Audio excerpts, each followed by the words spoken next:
नमस्कार दोस्तों इसके पहले की वीडियो में मैंने आपको 19वें बेताल की कहानी सुनाई थी। आज उसके आगे की कहानी लेकर आया हूँ। चंद्रप्रभ किसका पुत्र नामक कहानी में पूछे प्रश्न का सही उत्तर पाकर बेताल फिर उड़ गया। राजा विक्रमादित्य ने शिंशपा वृक्ष के नीचे जाकर पुनः बेताल को अपने कंधे पर उठाया और अपने गंतव्य की ओर चल पड़ा। मार्ग में बेताल ने पुनः राजा से कहा, राजन, यह तुम्हारा कैसा दृढ़ निश्चय है? जाकर राजपाट का सुख भोगो। तुम मुझे जो उस दुष्ट भिक्षु के पास ले जा रहे हो यह उचित नहीं है। किंतु यदि तुम्हारा ऐसा ही आग्रह है तो मेरी यह कथा सुन लो। आर्यावर्त में अपने नाम को सार्थक करने वाला चित्रकूट नाम का एक नगर है। वहां के लोग व्यवस्था की सीमा का उल्लंघन नहीं करते, अर्थात सभी वर्गों के लोग अपनी मर्यादा के भीतर रहते हुए ही अपने अपने कार्य करते हैं। उस नगर में चंद्रावलोक नाम का एक राजा राज्य करता था। वह राजा बहुत धीरवीर, गंभीर एवं एक महान योद्धा था। उसकी शूरवीरता की कीर्ति दूर दूर तक फैली हुई थी। लेकिन जैसा कि कहा गया है, हर व्यक्ति को अपनी समस्त इच्छित वस्तुएं कभी नहीं मिल पाती। इसी प्रकार समस्त संपत्तियों के होते हुए भी वह राजा चंद्रावलोक इस बात से बहुत दुखी रहता था कि उसे अपनी पसंद के अनुसार पत्नी नहीं मिली थी।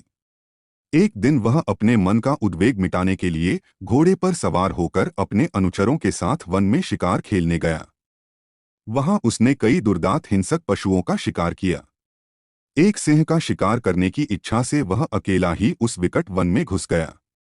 वहां उसने एक हृष्ट-पुष्ट एवं कद्दावर सिंह को देखा तो लगा जैसे उसका लक्ष्य उसे मिल गया हो। उसने सिंह की ओर कई अचूक तीर छोड़े। उनमें से एक तीर सिंह को जा लगा और वह घबराकर घने जंगल की ओर भाग चला गया। राजा ने भी अपने घोड़े की एड़ लगाई ताकि वह जल्दी से उस सिंह के पास पहुंचकर उसका वध कर सके, किंतु एड़ कुछ ज्यादा ही लग गई।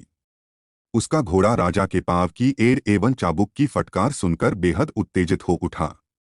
सम और विषम भूमि का ध्यान छोड़कर वह वायु वेग जैसी तीव्रता से दौड़ता हुआ राजा को वहां से 10 योजन दूर एक दूसरे प्रदेश में ले आया। वहां पहुंचकर जब घोड़ा रुका तब राजा को दिशा भ्रम हो गया। वह किसी प्रकार घोड़े से उतरा और सही दिशा पाने के लिए इधर उधर भटकने लगा। तभी उसकी निगाह अपने से कुछ आगे एक विशाल सरोवर पर पड़ी। उस सरोवर में कमल खिले हुए थे और भांति भांति के जलचर उसमें तैरते दिखाई दे रहे थे। सरोवर के किनारे पहुंचकर राजा ने अपने घोड़े की जीन खोल दी। पहले उसने घोड़े को पानी पिलाया और खुला छोड़ दिया ताकि वहां उगी हरी भरी दूब खाकर वह अपना पेट भर सके। फिर स्वयं स्नान करके जल पिया। थकावट दूर होने पर वह उस रमणीक स्थान में इधर उधर नजर डालने लगा। तभी उसकी निगाह एक अशोक वृक्ष के नीचे अपनी सखी के साथ बैठी एक मुनि कन्या पर पड़ी। वह फूलों के गहने एवं वल्कल वस्त्र पहने हुए थी। प्राकृतिक श्रृंगार करने से वह बहुत मनोरम प्रतीत हो रही थी। राजा उसके रूप को देखकर मोहित हो गया। उसने मन में सोचा, अरे कौन है यह? क्या यह कोई दूसरी सावित्री है जो सरोवर में स्नान करने आई हुई है, या भगवान शिव की गोद में छूटी देवी पार्वती है जो फिर भगवान शिव को पाने के लिए तपस्या करने आई है? अथवा यह दिन में अस्त हुए चंद्रमा की कांति है जिसने व्रत धारण कर रखा है? तो मैं धीरे धीरे इसके पास जाकर वरदान प्राप्त करूं। ऐसा सोचकर वह राजा उस कन्या के पास पहुंचा। उस कन्या ने भी जब राजा को अपने निकट आते देखा तो उसकी आंखों में चमक आ गई। फूलों की माला गूंथते उसके हाथ सहसा ही रुक गए। वह सोचने लगी, ऐसे विकट वन में आने वाला यह पुरुष कौन है?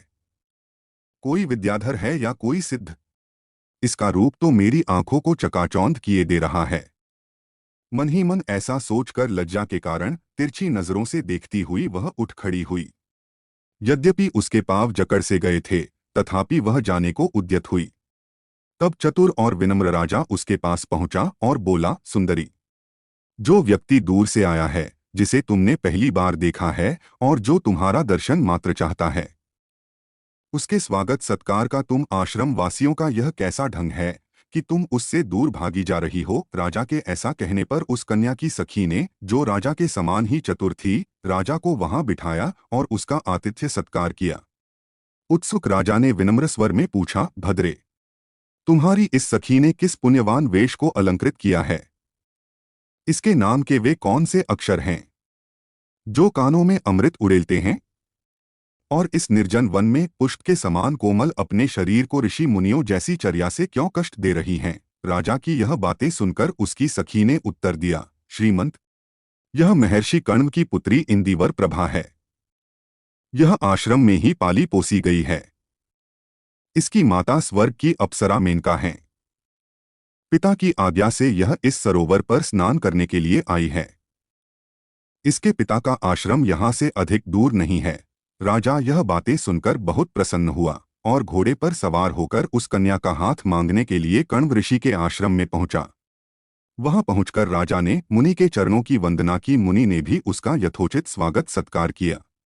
उसे विश्राम करने के लिए उचित स्थान दिया। जब राजा विश्राम कर चुका तो मुनि ने उससे कहा, वत्स चंद्रावलो, तुम मेरी एक बात ध्यानपूर्वक सुनो। इस संसार में प्राणियों को मृत्यु से जैसा भय है उसे तुम भली भांति जानते हो, फिर भी तुम अकारण ही इन बेचारे मृगों की हत्या क्यों करते हो? विधाता ने क्षत्रियों का निर्माण तो दुष्टजनों से सज्जनों की रक्षा हेतु ही किया है। अतः तुम धर्मपूर्वक राजसुख का भोग करो। हे राजन, तुम स्वयं ही सोचो कि निर्बल निरीह पशुओं का वध करने से आखिर लाभ ही क्या है? हे राजा चंद्रावलो, क्या तुमने राजा पांडु का वृत्तांत नहीं सुना, जिन्हें इसी शौक के कारण शापवश अपने प्राण त्यागने पड़े थे? इसीलिए मैं तुम्हें समझा रहा हूं कि मृग्या, आखेट के बहाने पर निरीह पशुओं का शिकार करना तुरंत बंद कर दो। मुनि के बार बार ऐसा समझाने का राजा के मन पर भारी प्रभाव पड़ा। उसने मुनि से कहा, हे मुनिश्रेष्ठ, आज से पहले किसी ने मुझे इस प्रकार समझाने की चेष्टा नहीं की थी, इसीलिए अज्ञानवश मैं ऐसा करता रहा। किंतु मैं वचन देता हूं कि आज के बाद फिर कभी मृग्या करने का विचार मन में नहीं लाऊंगा। आज के बाद मेरी ओर से सभी वन प्राणी अभय हैं। यह सुनकर मुनि ने कहा, राजन, तुमने वन प्राणियों को अभयदान दिया, इससे मैं बहुत संतुष्ट हुआ हूं। अतः तुम मुझसे कोई इच्छित वर मांगो। मुनि के ऐसा कहने पर समय को जानने वाले राजा चंद्रावलोक ने कहा, हे मुनिवर, यदि आप मुझ पर प्रसन्न हैं तो आप अपनी कन्या इंदिवर प्रभा को मुझे दे दें। राजा के इस प्रकार याचना करने पर मुनि ने अपनी वह कन्या राजा को दे दी, जिसका जन्म एक अप्सरा की कोख से हुआ था और जो सिर्फ राजा के ही योग्य थी। अनंतर उसके साथ विवाह करके राजा वहां से चलने को तैयार हुआ। आश्रम के समस्त मुनिकुमार आंखों में अश्रु लिए उन्हें आश्रम की सीमा तक पहुंचाए। जब राजा ने मुनि कण्व और उनके शिष्यों से विदा लिया तब सूर्यास्त होने को ही था। मार्ग में चलते हुए उन्हें रात्रि हो गई, लेकिन राजा फिर भी चलता ही रहा। एक स्थान पर रुककर राजा ने मार्ग में एक पीपल का वृक्ष देखा। तब राजा ने सोचा कि रात्रि में यहीं विश्राम करना चाहिए। यही सोचकर वह वहीं घोड़े से उतर पड़ा। उस रात वह राजा वहां उस मुनिकन्या के साथ पुष्य शैया पर सोया। सुबह जब वह अपने नगर की ओर चलने को हुआ तो अचानक एक ब्रह्मराक्षस से उसका सामना हो गया। उस राक्षस का विकराल शरीर देखकर राजा की पत्नी, वह मुनिकन्या, सिहर उठी। वह राक्षस काजल के समान काला था और कालमेघ के समान प्रतीत होता था। उसने अंतड़ियों की माला पहन रखी थी। उस समय वह किसी मनुष्य का मांस खा रहा था और उसकी खोपड़ी का रक्त पी रहा था। क्रोध के कारण उसके मुख से अग्नि सी निकल रही थी। उसकी दाढ़ें बड़ी भयानक थीं। प्रचंड अट्टहास करके राजा का तिरस्कार करते हुए वह बोला, अरे नीच, मैं ज्वालामुखी नाम का राक्षस हूं। पीपल का वह वृक्ष मेरा निवास स्थान है। देवता भी इसकी अवमानना नहीं कर सकते।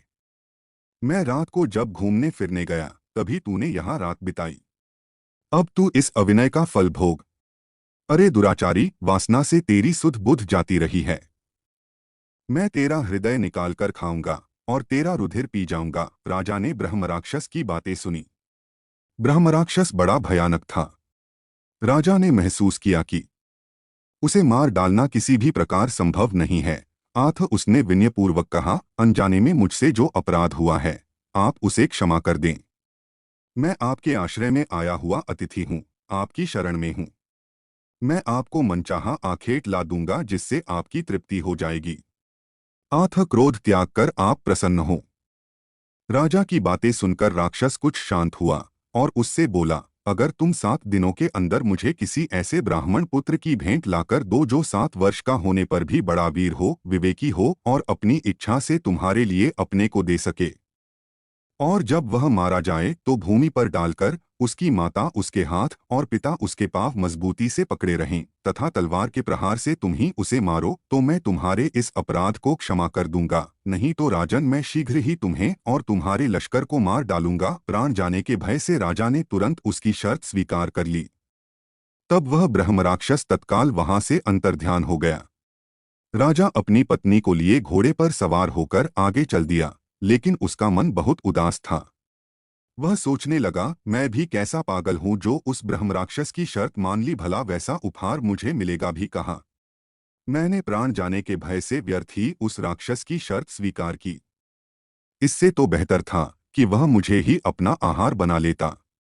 अब मैं अपने नगर को चलूं और देखूं कि होनहार क्या है। राजा ऐसा ही कुछ सोचता जा रहा था कि उसकी सेना उसे खोजती हुई वहां पहुंच गई।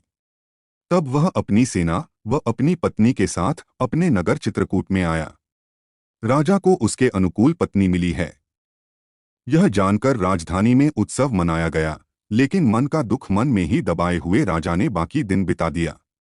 अगले दिन एकांत में उसने अपने मंत्रियों से सारा वृत्तांत कह सुनाया। सुनकर उनमें से सुमति नामक एक मंत्री ने कहा, राजन, आप चिंता न करें, मैं वैसा ही उपहार खोज कर ला दूंगा, क्योंकि यह धरती अनेक आश्चर्यों से भरी पड़ी है। राजा को इस प्रकार आश्वासन देकर उस मंत्री ने शीघ्र ही 7 वर्ष की उम्र वाले एक बालक की मूर्ति बनवाई। उसने मूर्ति को रत्न से सजाकर एक पालकी में बिठा दिया। फिर वह पालकी इस घोषणा के साथ अनेक नगरों गांवों में जहां तहां घुमाई गई, 7 वर्ष का एक ब्राह्मण पुत्र जो समस्त प्राणियों के कल्याण के लिए अपनी इच्छा से अपना शरीर एक ब्रह्मराक्षस को सौंपेगा, और इस कार्य में वह न केवल अपने माता पिता की अनुमति ही ले लेगा, बल्कि जब वह मारा जाएगा तब स्वयं उसके माता पिता उसके हाथ पैर पकड़े रहेंगे। अपने माता पिता की भलाई चाहने वाले ऐसे बालक को राजा 100 गांवों के साथ यह सोने और रत्नों से जड़ी मूर्ति भी दे देंगे। इस प्रकार जब बालक की वह मूर्ति घुमाई जा रही थी, तब एक ब्राह्मण पुत्र ने यह घोषणा सुनी। वह बालक बड़ा वीर और अद्भुत आकृति वाला था। पूर्वजन्म के अभ्यास से वह बचपन से ही सदा परोपकार के कार्य में लगा रहता था। ऐसा जान पड़ता था मानो प्रजा के पुण्य फल ने ही उसके रूप में शरीर धारण कर रखा हो। ढिंढोरा पीटने वालों के पास जाकर उसने कहा, प्रजा के हित में मैं खुद को अर्पित करूंगा। मैं अपने माता पिता को समझाकर अभी आता हूं। उसकी यह बातें सुनकर ढिंढोरा पीटने वाले प्रसन्न हो गए। उन्होंने उसे अनुमति दे दी। घर जाकर बालक ने हाथ जोड़कर अपने माता पिता से कहा, समस्त प्राणियों के कल्याण के लिए मैं अपना यह नश्वर शरीर दे रहा हूं। अतः आप लोग मुझे आज्ञा दें और इस प्रकार अपनी दरिद्रता का भी अंत करें। इसके लिए यहाँ के राजा 100 गांवों सहित सोने और रत्नों वाली मेरी यह प्रतिकृति मूर्ति मुझे देंगे, जिसे मैं आप लोगों को सौंप दूंगा। हे पिताश्री, तब मैं आप लोगों से भी उऋण हो जाऊंगा और पराया कार्य भी सिद्ध कर सकूंगा। दरिद्रता से छुटकारा पाकर आप भी अनेक पुत्र प्राप्त कर सकेंगे। पुत्र की यह बातें सुनकर उसके माता पिता ने कहा, बेटा, क्या तू पागल हो गया है जो ऐसी बहकी बहकी बातें कह रहा है? भला धन के लिए कौन अपने पुत्र की हत्या करना चाहेगा, और कौन बालक अपना शरीर देना चाहेगा? माता पिता की यह बातें सुनकर उस बालक ने फिर कहा, पिताश्री, न तो मेरी बुद्धि नष्ट हुई है और न ही मैं कोई प्रलाप कर रहा हूं। अतः आप मेरी अर्थयुक्त बातें सुनिए। मानव का यह शरीर अपवित्र वस्तुओं से भरा है। जन्म से ही यह जुगुप्सित है, अतः शीघ्र ही इसे नष्ट हो जाना है। इसलिए बुद्धिमान लोगों का कहना है कि इस क्षणभंगुर शरीर से संसार में जितना भी पुण्य उपार्जित किया जा सके वही सारा वस्तु है। हे पिताश्री, समस्त प्राणियों का उपकार करने से बड़ा और कौन सा पुण्य हो सकता है? और उसमें भी अगर माता पिता की भक्ति हो तो देह धारण करने का अधिक फल और क्या होगा? इस तरह की बातें कहकर उस दृढ़ प्रतिज्ञ बालक ने शोक करते हुए अपने माता पिता से अपनी मनचाही बात स्वीकार करा ली। फिर वह राजा के सेवकों के पास गया और वह सुवर्ण मूर्ति तथा उसके साथ 100 गांवों का दानपत्र लाकर अपने माता पिता को दे दिया।